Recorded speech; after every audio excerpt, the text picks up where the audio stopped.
বন্ধুরা, আজকে আনান যে এটা করবে আমরা আসলে আমাদের জানার বাইরে ছিল। আনান তার আম্মুকে নিয়ে গেল একটি গাইড কিনতে। গাইড কিনে টাকা বেঁচেছে, সেই টাকা নিয়ে সে একটি কেক নিয়ে এসে হাজির। এখনো কিন্তু আয়নের বাবা এবং আফিফের জন্মদিন আসতে অনেক দেরি আছে। এই মানে এই অ্যাডভান্স জন্মদিন যেটাকে বলা হয়, আনান সেটাই উদযাপন করে দিল। ওর কথা হচ্ছে যে আঙ্কেল মামার জন্মদিনের সময় তো আমি তাকে পাবো না। তো যেহেতু আফিফেরও তার পরের দিন জন্মদিন, তো দুইজনের জন্মদিনের উপলক্ষে কেক টাকা বেঁচেছে, কেক এনেছি। মেয়েটার হচ্ছে বললাম না কিছু কিছু গুণ এত ভালো যেগুলো ওকে ছোটবেলা থেকে শেখানো হয়েছে। প্রত্যেকের বার্থডে মানে স্পেশাল ডেগুলোতে আনান খুব ভালোভাবে উইশ করে। তো এখানে ফ্যামিলিগতভাবে আমরা সবাই বসে আছি। এটা হচ্ছে আমাদের নামাজের রুম, আমার মায়ের। তো নামাজের রুমে সবাই বসে আছে, এখানে কেক আনা হয়েছে। আমরা তো অবাক, আমি এবং আয়ানের বাবা বাসায় ছিলাম না। আমরা আয়ানকে নিয়ে একটা নানার সাথে দেখা করতে গিয়েছিলাম। পরে সন্ধ্যার পরে ফিরে এসে দেখি কেক নিয়ে কটা বেলুন নিয়ে সাজিয়ে ওরা আমাদের জন্য অপেক্ষা করছে। আমরা তো রীতিমতো অবাক হয়ে গিয়েছি। এখনো মানে অ্যাডভান্স জন্মদিন পালন হচ্ছে। আমরা আসলে জন্মদিনগুলোকে স্পেশাল ভাবে এভাবে পালন করি না, জাস্ট ঘরোয়াভাবে একটা কেক নিয়ে আসি এবং সেদিন মানুষকে খাওয়ানো হয়ে থাকে বা অসহায় মানুষদেরকে হেল্প করা হয়ে থাকে, কিছু একটা উদ্যোগ আমরা নিয়ে থাকি। তো আয়নের বাবা খুব খুশি হয়েছে। আর আমার ছেলেটা সাউন্ড এত ভয় পায়, সেই ছোটবেলা থেকেই ও হাই সাউন্ডে খুব ভয় পায়।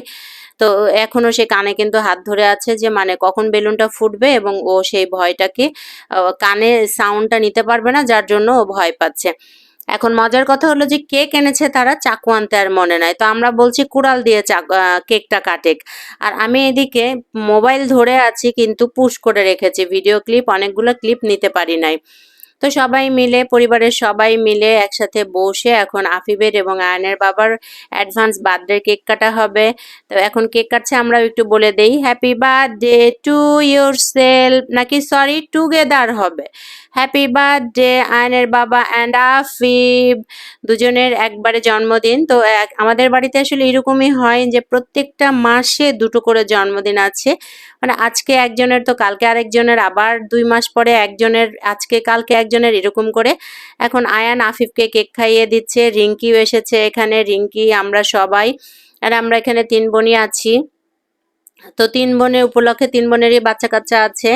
আনান তো পিছনে আছে। আয়ানকে আসলে এই জিনিসগুলো আমি আয়ানকেও ভাবছি যে শিখাবো যে স্পেশাল ডেগুলোতে কিভাবে কাছের মানুষদেরকে উইশ করতে হয়, কাছের মানুষদের নিয়ে ভালো সাজা যায়, ভালো থাকা যায়। আমার ছেলেকে যদি বলা হয় যে মাম্মি তুমি তুমি একাই থাকবে নাকি তোমার ভাইয়া বোন কিছু লাগবে না, ও উত্তর দেয় কি জানেন, যে না আমার তো ফ্রেন্ড ভাইয়া আছে আর আমার তো আপি আছে, আমার আর কিছু লাগবে না। মানে ওর যা কিছু শেয়ার করা বড় মাম্মি, ফ্রেন্ড ভাইয়া এবং হচ্ছে আনান আপি, এই 3জন মানুষের সাথে শেয়ার করে। এদিকে আফিফ এসে কিন্তু আমাকে দেখেন কেক খাইয়ে দিচ্ছে এবং আমার কাছে এসে বায়না করছে, মনি আমার বার্থডে আসলে কিন্তু অবশ্যই আমাকে গিফট দিতে হবে, এবার তুমি গিফট না দিয়ে পারবা না। বেসিক্যালি এমনই হয়, বড়াপা যতবার জন্মদিন করেছে, ওর মেয়ে আনানের জন্মদিন করেছে, আফিফ আসলে ফাঁকিতে পড়েছে। কথাই বলে না, পরিবারের বড় সন্তানগুলো অনেক বেশি আদর পায় কিন্তু ছোটরা হয়তো একটুখানি পিছিয়ে থাকে বা অনেক বেশি গ্যাপ পড়ে থাকে। তাই আফিফের ক্ষেত্রেও তাই হয়েছে। আমরা বলছি ঠিক আছে যা, আফিফের জন্মদিন আসলে আমরা, যদি আয়নের স্কুল বন্ধ থাকে আমি যাব, অথবা আমি তোকে গিফট কিনে পাঠিয়ে দিব। তো তাই হলো। এখন কেক কাটার পরে বাড়িতে যেটা হয়, যতবার কেক কেটেছি তারপরে ক্রিম নিয়ে মাখামাখি হয়, অর্থাৎ ভাই বোন সবাই এ ওর গালে, ও ওর গালে দিচ্ছে, আমার মা হচ্ছে দর্শকের মতো দাঁড়িয়ে আছে। আমার কাছে এই জিনিসগুলো আসলে অনেক ভালো লাগে। আমরা আমাদের ছোটবেলায় কিন্তু ওরকম করতাম।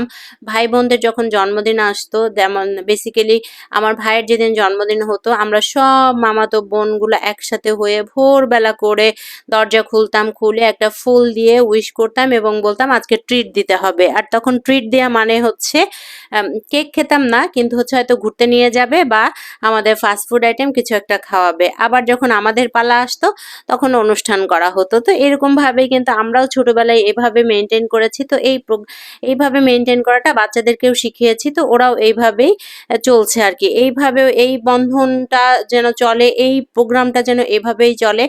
আমার স্পেশালি ইচ্ছা এরকম। তো আমার কাছে ব্যাপারটা ভালো লেগেছে, নিশ্চয়ই আপনাদের কাছেও ভালো লেগেছে। আয়নের বাবা এবং আফিফের জন্য আপনারা একটু দোয়া করে দিবেন। সবাই ভালো থাকবেন। আজকে এ পর্যন্তই, এবং অরিজিনালি ওদের যেদিন জন্মদিন আসবে সেদিন হচ্ছে আমি কিছু মানুষকে খাওয়াইয়ে দিব। আর সে পর্যন্ত যেন সবাই ভালো থাকে। আল্লাহ হাফেজ, বাই।